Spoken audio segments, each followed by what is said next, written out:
C'est une offensive contre tous les droits des travailleurs, globalement. La question du congé bonifié, elle est celle de tous, parce que c'est un droit, c'est un conquis social de la CGT.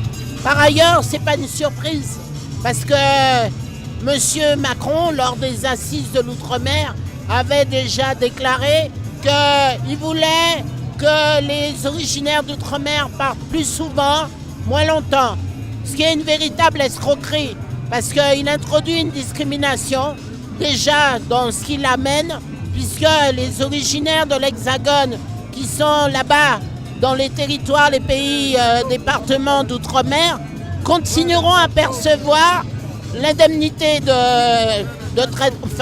la surrémunération, c'est-à-dire la prime de vie chère, alors qu'elle est supprimée pour les originaires de l'Hexagone qui sont dans le sens d'aller maintenir leur lien culturel et familial vers les départements d'outre-mer. Alors que la loi mériterait d'être appliquée, voire améliorée, étendue, lui, il la met en extinction. Donc, c'est pas seulement une attaque, c'est un mépris. C'est un mépris pour qui nous sommes, nous originaires d'outre-mer.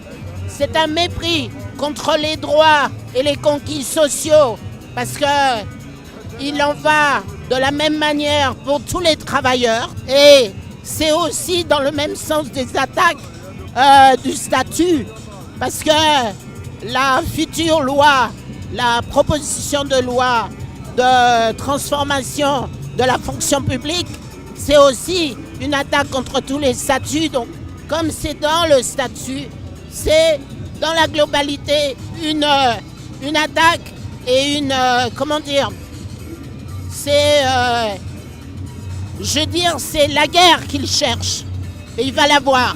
Alors nous avons prévu de nous rassembler devant Bercy le 28, donc on donne rendez-vous à tous ceux qui sont là pour défendre les conquis sociaux, les droits des travailleurs globalement, et plus particulièrement des originaires d'outre-mer